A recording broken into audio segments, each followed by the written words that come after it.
Good morning, or good afternoon or evening, depending on what corner of the world you're joining us from. REF, otherwise known as Renaissance Executive Forums, is pleased to bring you another interesting and informative session in our Expert Insights series. My name is Jim Neidhart, and I am a business partner at REF based in the New York City area of the United States. Today's topic is on navigating the expansion of your business in the U.S. And we are pleased and honored to have Bill Connolly and Vinay Navani, two of the foremost experts in this area, who will share their expert insights with us. Vinay Navani, a shareholder at prestigious accounting firm Wilkins Gutton Plan, joined the firm in 1998. His client roster includes emerging and established businesses in the high-tech, software, life sciences, pharma industries, as well as other closely held businesses and business owners. He assists his clients on income tax planning and related matters such as business, sales and restructuring, retirement plans, charitable giving, strategies, tax audits, and other topics. Vinay devotes much of his practice to international tax matters, including U.S. tax aspects of international business, such as foreign businesses doing work in the U.S., U.S. businesses doing work abroad, transfer pricing, and cross-border mergers and acquisitions. Vinay assists mid-market multinational clients create and implement tax structures to minimize worldwide tax, but at the same time are practical to operate. For foreign-based businesses, Vinay and his team are often the first point of contact to steer clients through the different and difficult hurdles of doing business in the U.S., giving these clients peace of mind and that their businesses are tax compliant in the U.S. Immediately before joining the firm, Vinay served as technical manager for the American Institute of Certified Public Accountants. He's also previously a tax manager at an international CPA firm. Bill Connolly is a partner at Sherman Atlas, a prestigious law firm in the New York City area, who has spent more than 30 years building his expertise in business transactions and corporate law. He focused on domestic companies with annual revenues of 20 to 500 million in revenue and international firms with operations in the U.S. His clients range from technology startups to international conglomerates. From his offices in New York City, as well as New Jersey, Bill often acts as outside general counsel. He also acts as general counsel for his own law firm. Bill oversees transactions that help companies grow, including acquisitions, mergers, financings, workouts, shareholder disputes, and contract negotiations. He manages teams of legal experts for large corporations with complex problems and often counsel to individual executives. When clients need additional expertise, he draws on his large network of contacts in finance, accounting, and other business services. Since 2011, Bill has been listed in Chambers USA, the most competitive international guide to top lawyers, which praised him for, quote, impressive work involving buyouts and stock placements.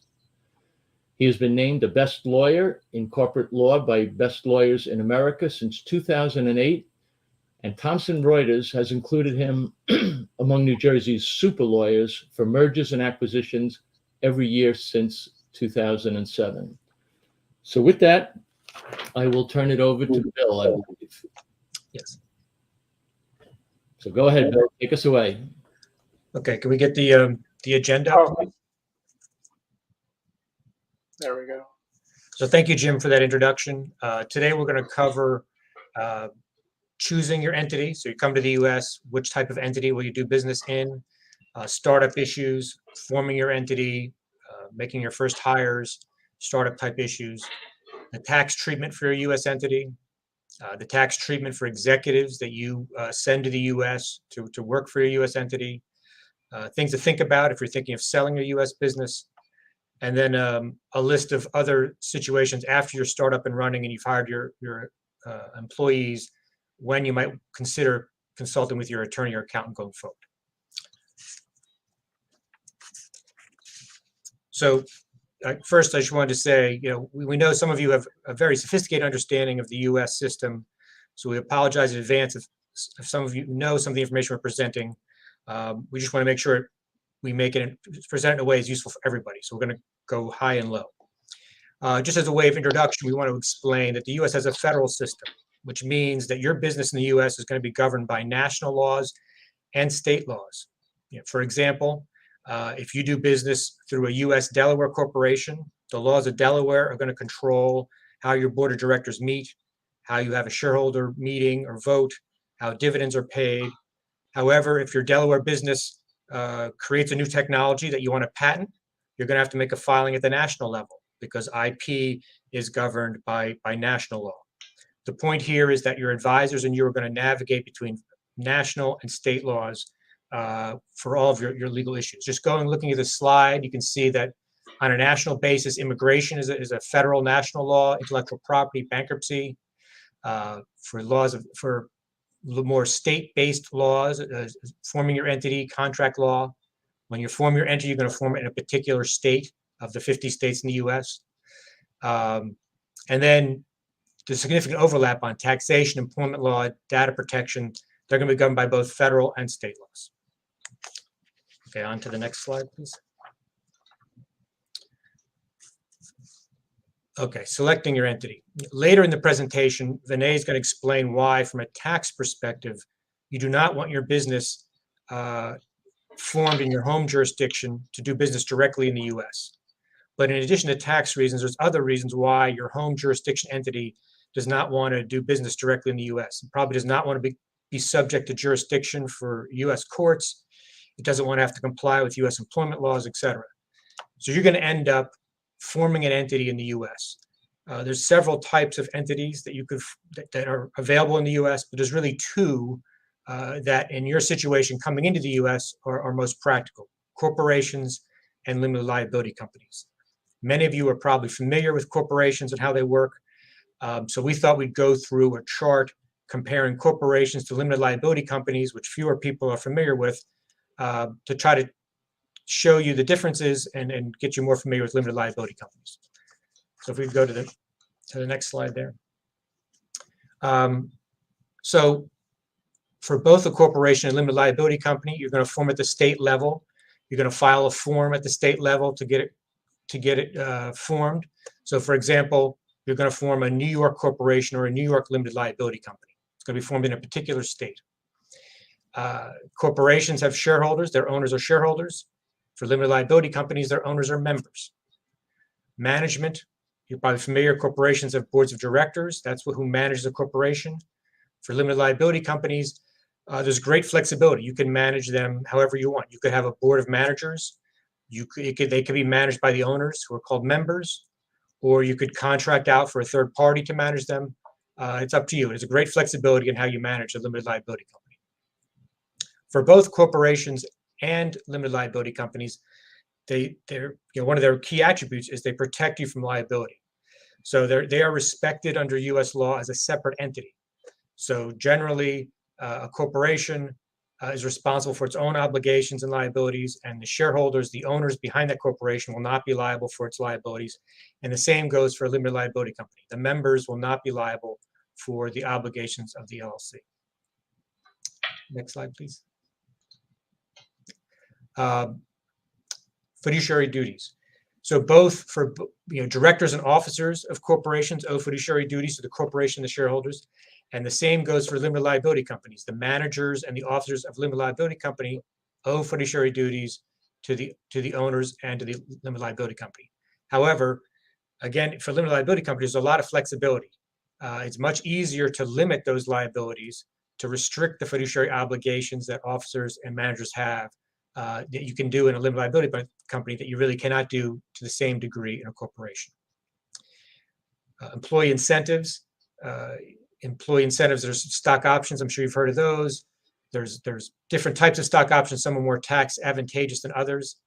For limited liability companies, it's difficult to do stock options, but they have something else called a profits interest, which is very tax favorable for your employees.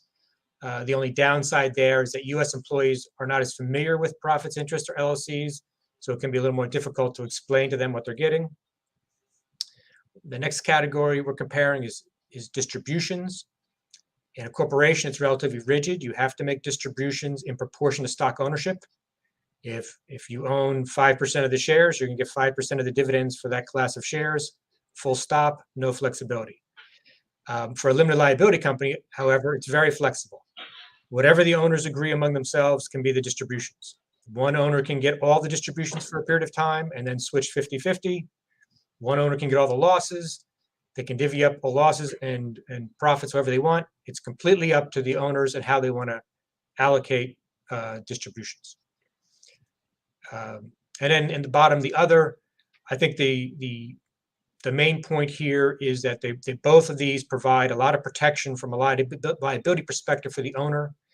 However, given all the flexibility in a limited liability company, as a startup proposition, there may be additional decisions to be made, and it can be a little more complicated starting up, but nothing that is too complicated to handle.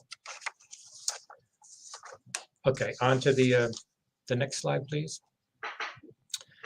So you're going to form an entity in the U.S. Where are you going to form it? You can form it in any of the 50 states. How do you choose?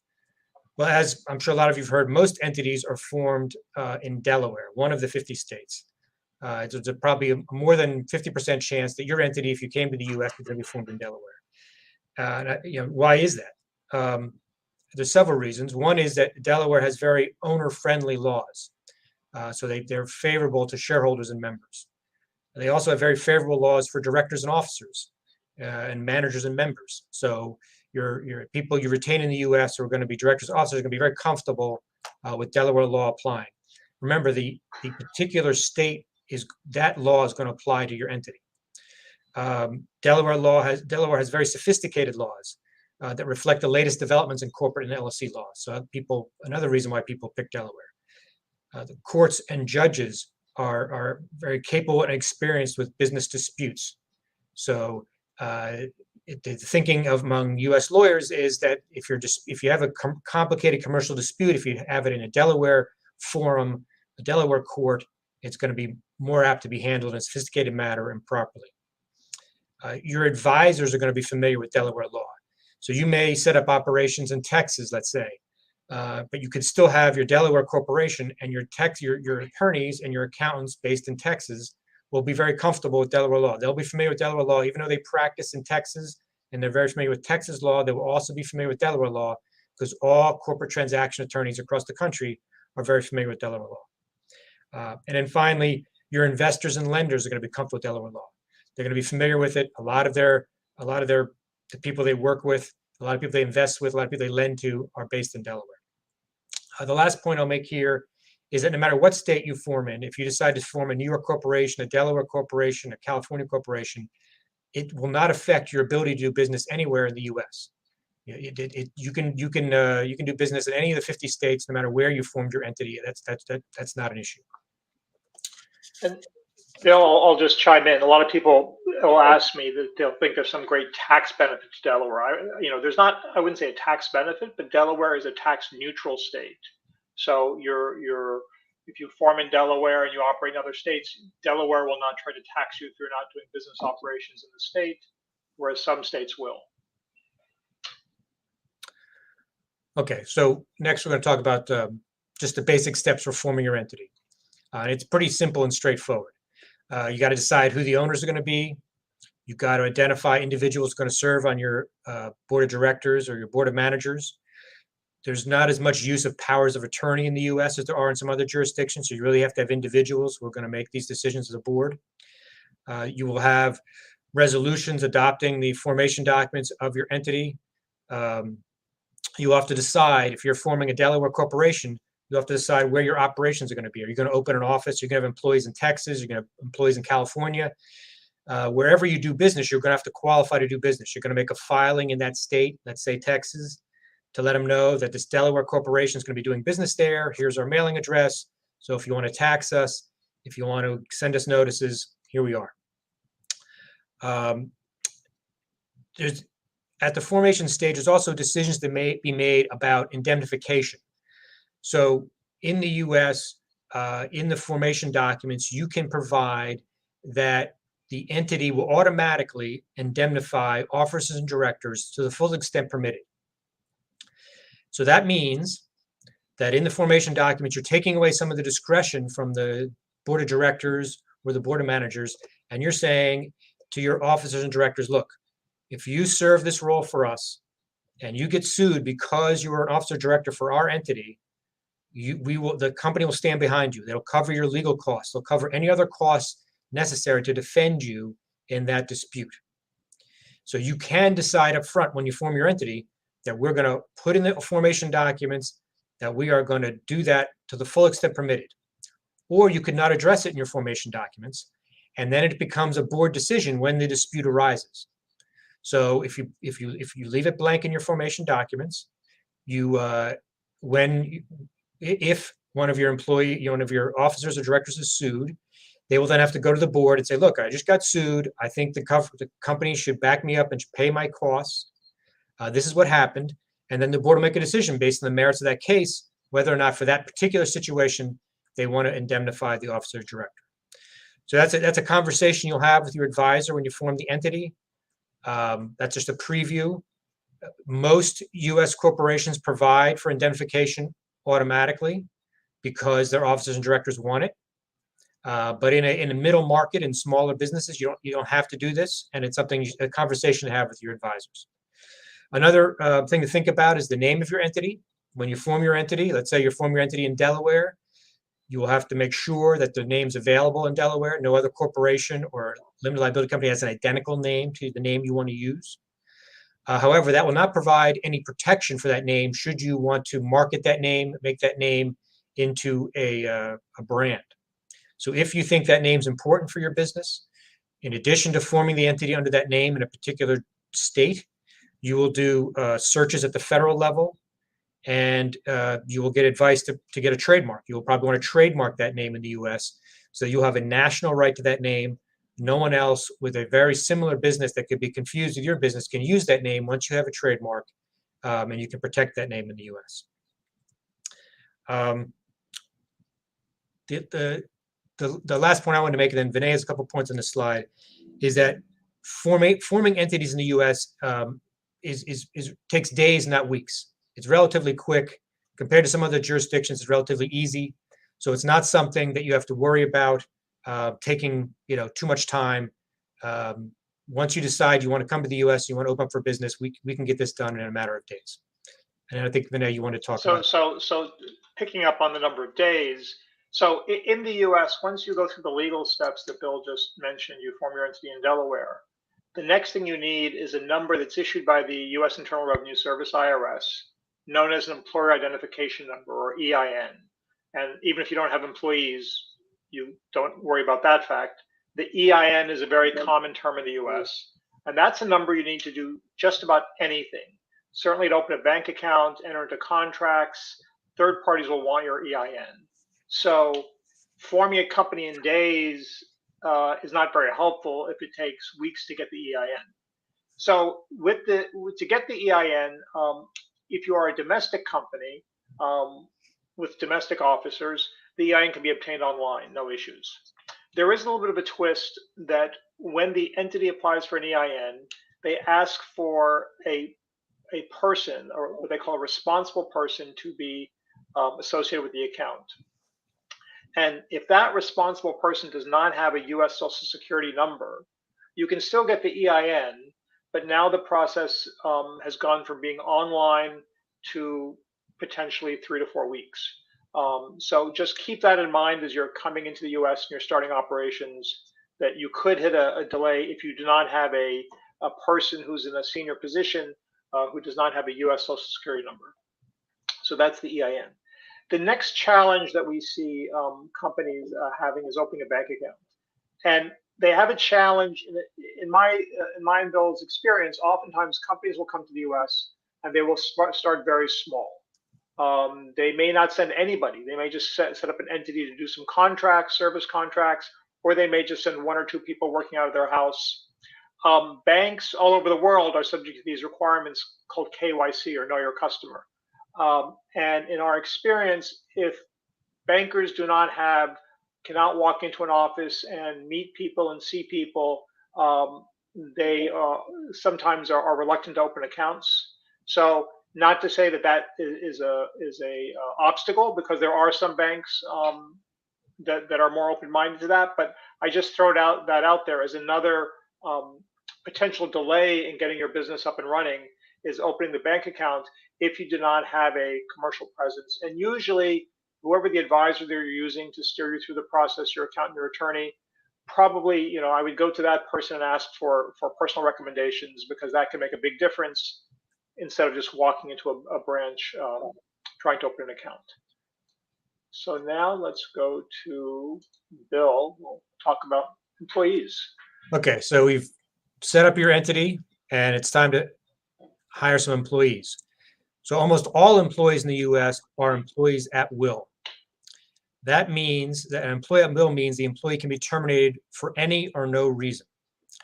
There is a short list of unlawful reasons you cannot terminate an employee. That list being, you cannot terminate someone due to their race, their gender, their ethnic background, their religion, or a disability. But other than that, if they're an at-will employee, you are free to terminate them for no reason. And that's a big difference in the US compared to other jurisdictions.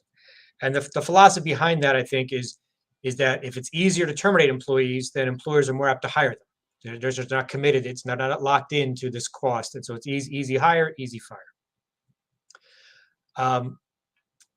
And related to this, it's unusual that employees in the US have employment contracts. Very senior executives do, but in general, most people are hired maybe with a letter, maybe orally. It is not customary that you have to draft a contract for each employee. However, there are certain situations where you might want to have a contract employee. The reason senior executives have contracts is because they want to have more protection than employment at will. They often are negotiating for protections and notices to make it harder to terminate them. But for average employees, that's unusual.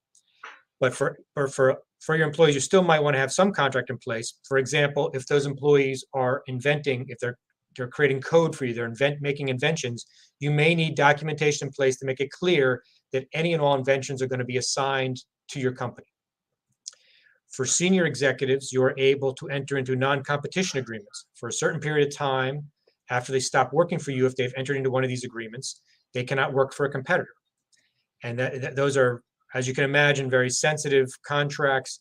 The law changes very much between different states for those contracts. So that's something you should definitely consult with your attorney before drafting or entering into. And the last type of contract you may think about entering into with your employees is what we call a non-solicitation agreement. That's an agreement restricting your former employee's ability to seek business from your customers, to try to hire away your employees after they're no longer employing from you. It restricts their ability to do that. The next point I wanted to make about hiring employees in the US is that unions are the exception. There are unions in the US, but they're not as common as they are in some other jurisdictions.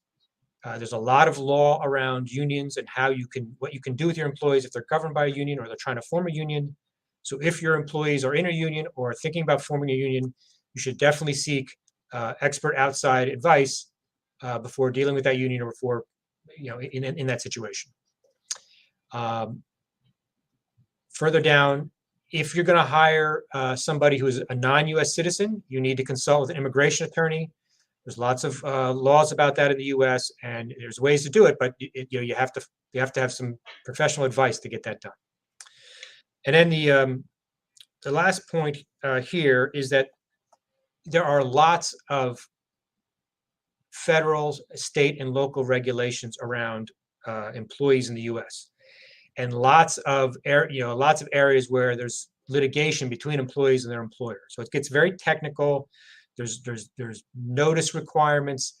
There's anti-discrimination regulations. There's withholdings from paychecks, and it can get very complicated and difficult even for people who have been opening business in the U.S. for a long time. It gets very complicated and expensive. So Vinay and I both advise our clients, if you have fewer than 100 employees, it is almost always better to hire a service provider, a payroll service or a professional employer organization to handle this for you and help you comply. They will be less expensive than consulting with your attorney or your accountant to do this. They can ensure that you're going to comply with the law. They can save you back office costs of hiring people to administer your payroll and handle your employees. They often can provide better benefits because they buy in bulk. They have access to better benefits for employees they work with than you might have as a small business. And that can help with recruitment and make you more competitive. So those are reasons why you should consider, with respect to employment, to try to outsource some of those functions in the beginning until you get up to over 100 employees. And I think, Vinay, you're going to talk about tax next. Is that right? Yeah. So just continuing what Bill was talking about, employment, that there are some major federal taxes when it comes to employees. And I just wanted to spend a moment talking about them. So we have at the federal level, we have what we call Social Security tax. And Social Security tax is 6.2% of the first 118,000 of wages. Now there's two layers of this. The employer pays 6.2% of the first 118,000 of wages as an expense to the employer. And also the employee pays 6.2%. It's the mirror image. One 6.2% is the employer's cost that the employer pays, and the other 6.2% is what the employee pays, but the employer withholds it from the employee's paycheck.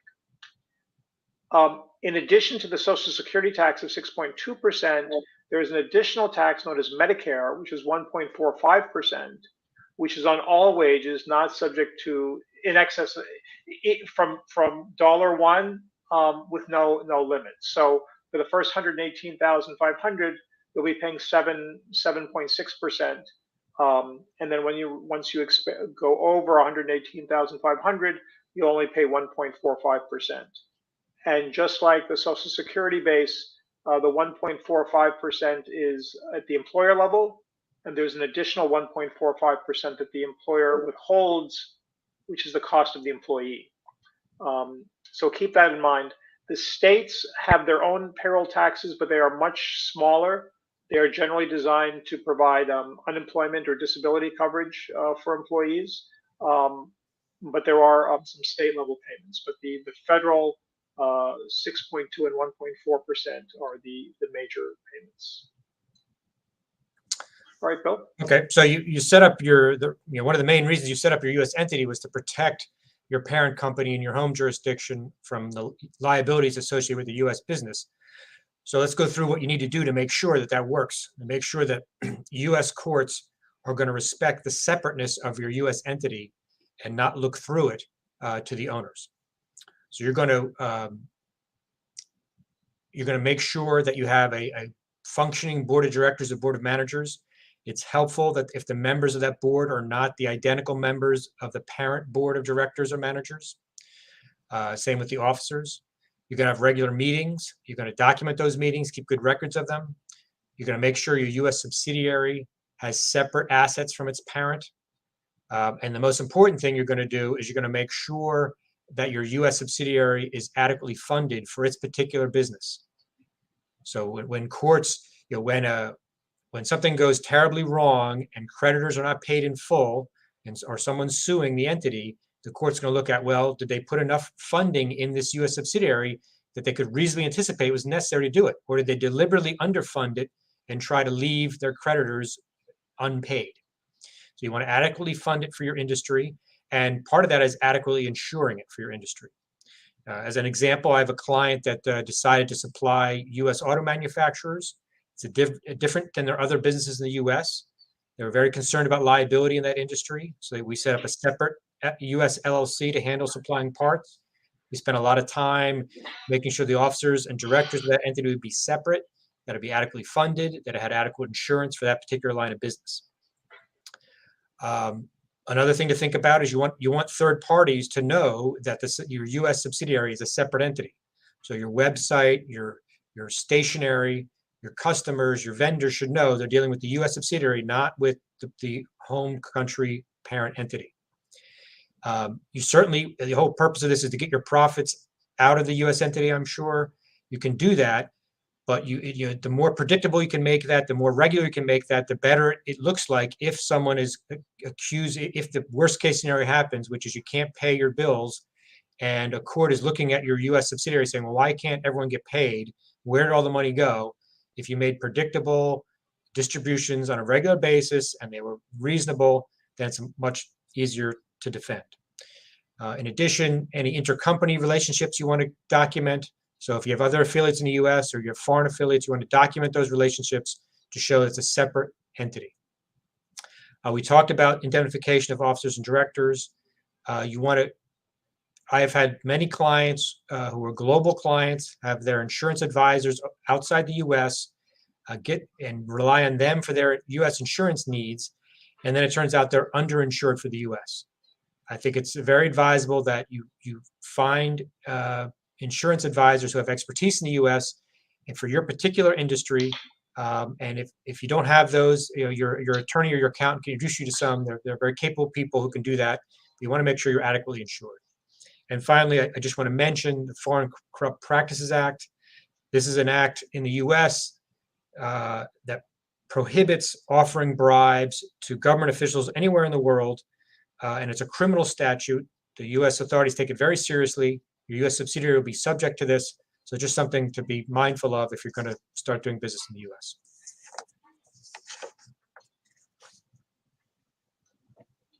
Okay, so now let's think back to what Bill said a few minutes ago about the types of entities. And the primary entity that most foreign businesses entering the U.S. use is what we call as a C corporation. Now, Bill spent a lot of time talking about LLCs versus C corporations, and there's a distinction legally, and that's what topic of Bill's conversation was. But even an LLC can make an election to be taxed as a C corporation. So regardless of what side of the LLC versus C corp decision you came out on, chances are you're going to want to be taxed as a C corporation. So a C corporation is a separate taxable entity in the U.S. The corporation calculates its income based on U.S. tax principles and pays a tax of 21%. This is at the federal level. We're going to talk about the states in a minute.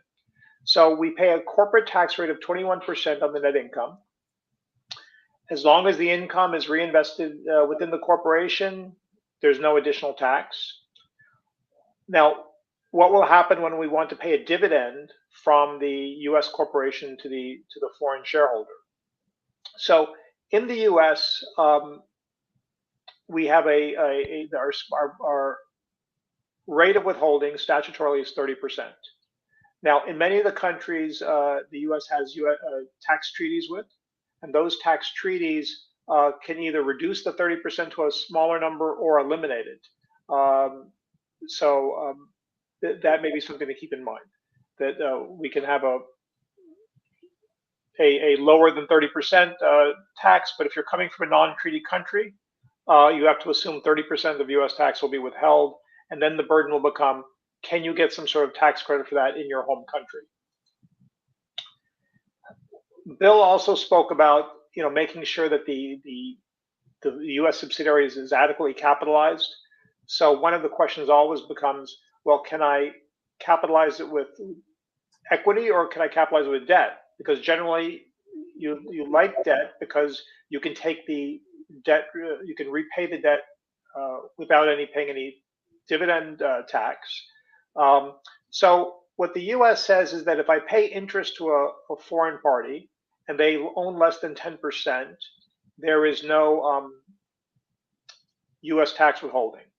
But if they own more than 10%, then on the interest, there's going to be a 30% rate of withholding. And again, that can be reduced if I'm coming from a treaty-based country. And before we get to that, the question becomes, okay, how much of the money I'm putting in should be debt versus equity? Well, the U.S. doesn't have any objective rules about minimum capitalization. It's basically a facts and circumstances test. And we try to look to see, okay, would a bank loan you money on these terms? A bank would never lend 100% of the startup capital to a new business, right? Maybe they would lend 30, 40, maybe 50%. So we try to use those kind of commercial standards for tax purposes. And also for the ability to deduct interest expense. There's generally a limitation of 30% of your earnings before taxes. So you cannot exceed that 30% threshold to be able to deduct the interest expense. If you do, that interest expense is suspended and it just gets carried forward and it gets deducted in the subsequent year. So sometimes, I'll get approached by clients and they'll say, look, Vinay, I really don't want to form a US entity. I don't know if I'm going to be doing a lot of work in the US. I want to try it. Why can't I just operate as a branch in the US from my entity in my home country? And in the US, we don't like that because when we don't have a separate entity, there's this grayness or lack of clarity as to where the US business stops and the foreign business begins. And the US looks at one of two terms known as effectively connected income or permanent establishment to determine what is the base of operations in the US. And again, that can be subjective. There is a tax scheme that applies just for these types of branches known as branch profits tax and branch interest tax. They're very complicated and there is some subjectivity associated with them, so we generally don't recommend them. And for a very similar reason, we don't really recommend people using partnerships in the US. And the primary reason is, well, let me take a step back. In the US, a partnership is not taxed, the partners are. I know in other countries, sometimes the partnership is taxed and the partners are not. But in the US, the partnership doesn't pay any tax, but the partners do. So what happens if I have a US partnership that has a foreign partner? Well, then the partnership must withhold 30% or a lower treaty rate on the income that's allocable to the foreign partner. And why this can be a challenge is that the withholding is based on the income, not necessarily the cash.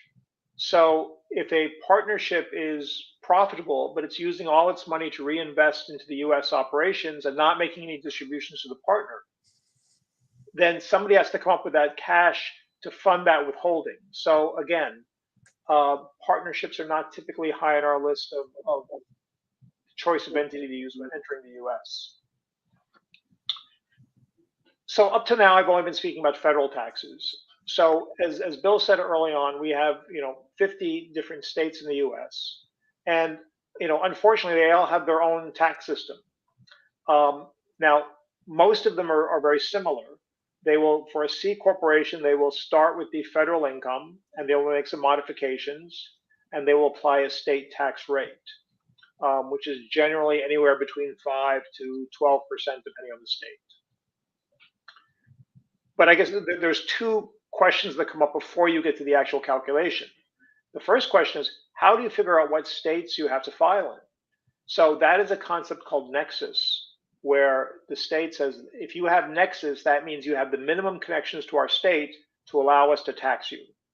And nexus generally comes from one of two ways: a physical connection to a state, meaning you have an office, an employee, you have inventory in an Amazon warehouse, you have some physical connection to that state. And in those cases, you're going to have nexus.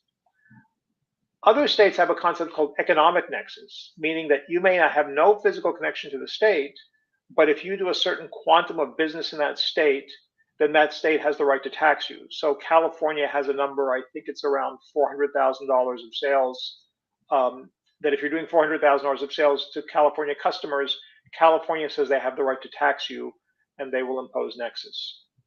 So you have to be mindful of all the 50 states rules. And so now you've got your list of states that you have nexus in. Where do I have to file? So now the question is, how do I figure out? Most people think that, okay, if I have to file in California, I pay tax to California on my California sales.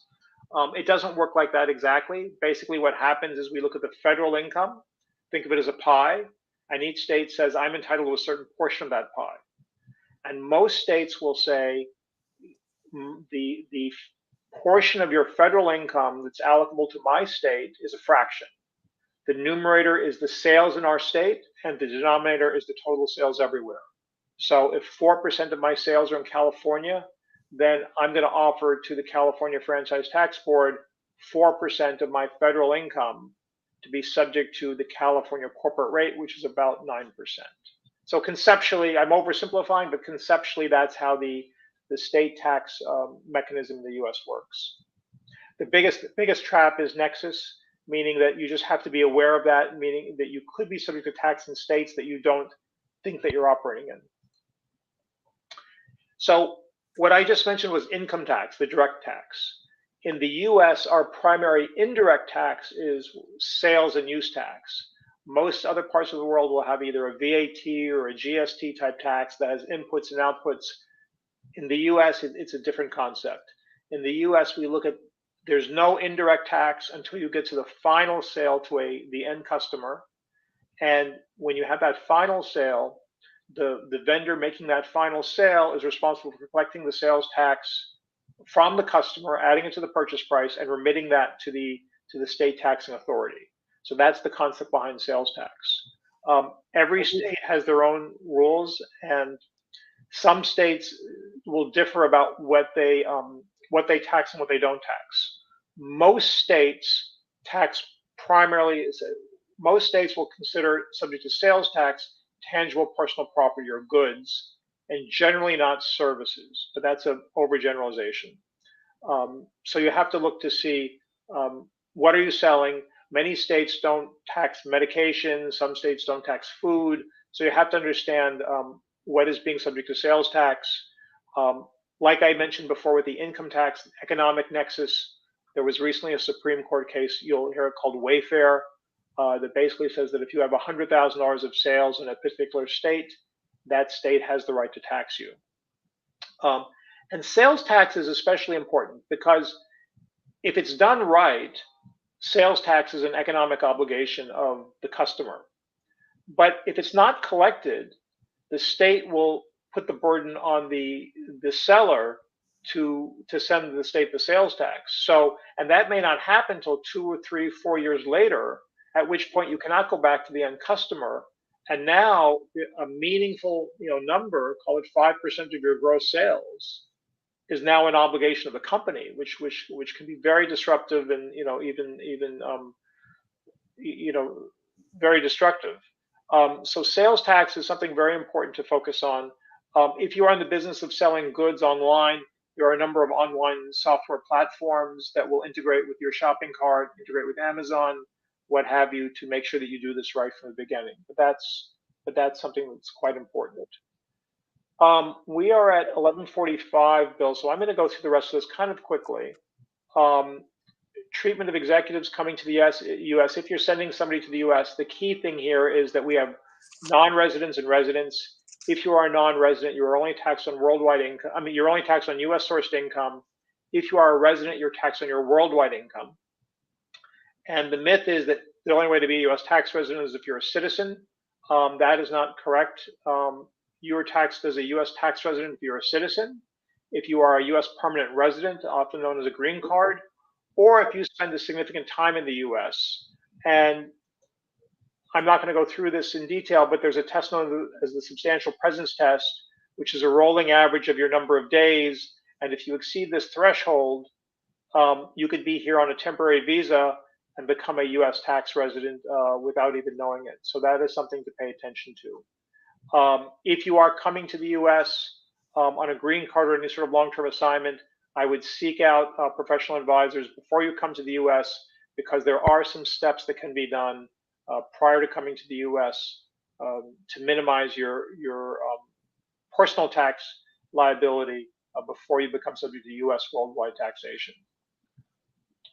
So now you formed a business, it's been successful, now it's time to sell the business. What are some things to think about? So from a tax point of view, if you've set up your business as a C corporation, generally speaking, if you're selling, you will want to sell your C corporation shares, because if I am a individual living in Brazil and I sell shares of a US corporation, and again, there is no US tax because the taxation is referenced by the residence of the seller. If the corporation sells its assets, now I have a double tax. The corporation will pay that 21% tax on the sale of its assets, and then I'll have to send out that money as a dividend. Well, when I send that money out, it is probably subject to dividend withholding tax. So as a seller, I generally always want to buy shares. I generally always want to sell shares. Buyers have the opposite motivation. They want to buy assets. They don't want to step into any liability that the prior seller had. Plus, if they buy assets, they will get a tax benefit that they will not get if they buy shares. So before you even begin to talk to people about selling, this is an important distinction to get clear early on in the discussions, because once you start going down the path of an asset sale or a stock sale, it can be very difficult later on in the process to change gears once you realize there's a significant tax cost. I'm going to skip FERPTA. Bill, do you want to comment on some of the things to think about when you're selling your business? I think maybe we just skip this and go to the last, when to Sure. consult your attorney or accountant. Sure. So Bill, why don't you take this slide? Sure. Just we're going to leave some time for questions. So just these are things to think about after you've already set up your operation. You've been operating in the U.S. When else is it important for you to think about consulting some of your advisors? Obviously, if you're threatened with a lawsuit, you get a letter threatening a lawsuit, or another threat of a lawsuit, I think you should consult with an attorney. If you're entering into a real estate lease, these are usually very complicated negotiated documents in the U.S. So if you have a commercial lease, you should consider checking with your advisors. If you're buying or selling a business in the U.S., that is usually very legally technical and a lot of tax implications, so you should check with your advisors. If you're selling equity, that is a regulated exercise in the U.S., you should check with your advisors.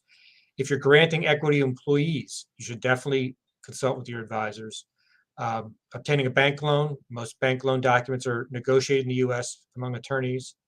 As I said before, entering a contract with a union, terminating an employee. This is an area where there's, as I said before, there's lots of disputes. If you haven't done it before, you should definitely consult with your advisor before terminating an employee, creating a record of what's happening, entering into a significant contract, terminating a contract early. If you're not going to adhere to the terms of a contract, or you think the other side is breached, you need to terminate it. There's often disputes in that area, so you should get some advice before you terminate the contract. And then finally, when you wind down your operations, or you dissolve the entity, particularly if all the creditors are not going to be paid in full, you should definitely seek the advice of some advisors to make sure you do that properly and with minimal liabilities. So that was it on that slide. Okay. I think that was the end of the prepared, what we planned for. I think we're happy to take in any questions. Questions that have come in, 4 in total so far. So Okay. we'll just go through them rather quickly. So the first one is, we are considering doing a joint venture from Mexico with a U.S. company. How should the joint venture be structured? I think Vinay, you should take the lead, because in the U.S., most structures are really driven by tax issues for joint venture. Sure. So as I mentioned before, when people say the term joint venture, it typically means some sort of partnership format in the U.S. where two parties are coming together, they're forming a special purpose vehicle. Often it might be an LLC, and we're going to treat it as a partnership, meaning the entity won't pay tax, the partners will. The other partner is probably a U.S.-based company.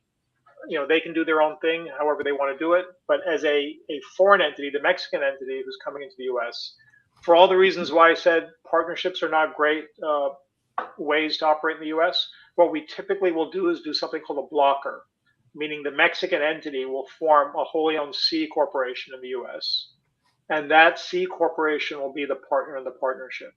So as far as the partnership is concerned, it's a domestic partnership with two domestic partners, the unrelated party and the U.S. Blocker Corp. And then the U.S. Blocker Corp can retain the funds in the U.S. for future business or make a dividend payment to the Mexican parent. So in a nutshell, that's kind of how we would approach the situation. Okay, great. I would just add to that for all the reasons we talked about how flexible limited liability companies are, that's why they're used in joint ventures. So you and your partner can decide how to divvy up distributions, management, however you want, because you're not constrained by a corporate structure. You can kind of, whatever the two parties agree, can be how that's managed, how distributions are made, losses are allocated, et cetera. Okay, great. The second question is, if I start a company in the US, what type of financial and ownership information is required to be publicly disclosed? Renee, want me to start that? Yeah, why don't you start on the ownership The side? short answer is very little compared to other jurisdictions. When you form a corporation, you have to come up with a name. You have to have a registered agent in that state, but you can retain someone to do that. Someone has to sign the certificate that forms the entity. That could be your attorney. So you can form it basically without disclosing who the owners are. And then for a corporation in Delaware, there's annual reports. Every year you'll have to do a report to the state. You'll disclose your tax ID number, your main business address, officer name, and address of directors, and the name and address of a director. But again, you never disclose who your owners are, which is unusual for a lot of jurisdictions. And then Vinay, you want to talk about financial? Well, I was just going to say that, one of the clients that come to me are often shocked because in the US, we don't have any concept of required audited financials. We don't have something equivalent to Companies House as they have in the UK. Really, as a business, you're responsible for keeping your books and being able to support your tax filings. And the IRS as a tax agency can come and audit you and look into things. But other than that, there's no requirement for a third-party audit or any other attestation to your books. So whether you do it or not whether you get an audit or something else is completely based on your business needs. But that audit need is from a legal and from a tax standpoint. However, if somebody wants to take a bank loan, the bank most likely is the going to bank very well may audit these require an bank audit. statements. Yes. Right. Yes. Okay.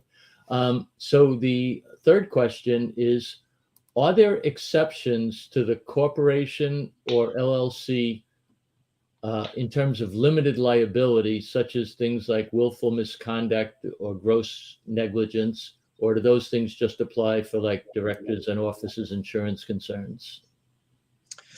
Well, that's a complicated question in some ways. But in general, courts in the US want to honor the separateness of the corporation or the LLC. I mean, the business world in the US is based on that. So usually, their courts are very reluctant to ignore that structure and try to make the owners liable. So usually, not only is someone not paid in full, not only do they not follow those guidelines we talked about, but there's some sort of fraud. Someone did something really pretty egregious, because it's pretty unusual for a court to say, well, we're going to ignore this corporate structure and we're going to make the shareholder or the members liable. Not that, so I don't want to encourage anyone to think that you can just ignore all those guidelines, but in almost every case where an owner has been found liable for a liability of a corporation, it's been because the court suspected some pretty egregious behavior. The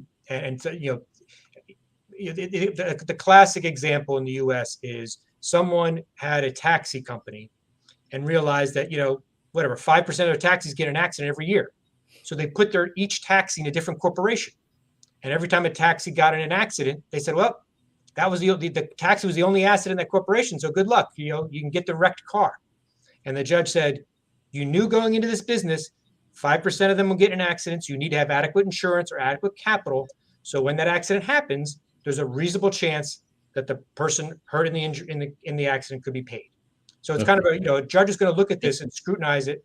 But as long as you act reasonably and get adequate insurance, you should be protected. Okay, so we got about 3.5 minutes and 2 more questions. The first one here is there a range of revenue or any other financial requirements that are mandatory for an entity in their home country before they can expand to the US?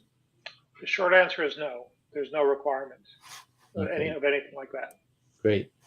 And then the last question we have here, are there any of the states in the US that don't follow an employment at will? Does anyone have laws that are different? Because you had made a statement that generally there's employment at will and you can fire people except for those, discriminatory things. But are there some states that don't follow that employment at will? Yes. I mean, there are certain states that are much more employee protective, California being the leading one. New Jersey and New York being much more employee protective. They still have, there's more subtlety, but they still have employment at will, but it's less at will than for other states. So, but in general, California is very, very protective, and New York and New Jersey are pretty protective, and most other states are pretty not protective. It's pretty pro. Okay. All right. It's a very simplification, but in general. Yes. So that's it for the questions. Is there anything that either of you thought of along the way that you didn't think of when you were preparing this that you think, oh, I should have included this? Is there anything else that you'd like to share? Not really. I think just plan in advance before you come to the U.S. Find the right advisors and do your planning first. Okay. And if people have further questions, such that they're actually looking to do something in this regard, I'm assuming they can reach out to either one of you. Of course. And your contact information, we'll put that up on the slide here before we go, just one last time. And with that, I'd like to thank Vinay and Bill. Excellent information. I don't know where some of our members in our other countries, other than the US, could get this information so much in such a little time. So I want to thank you guys very, very much. Well, thank you for having me. My pleasure. Okay, great. Thanks a lot. Bye-bye, guys.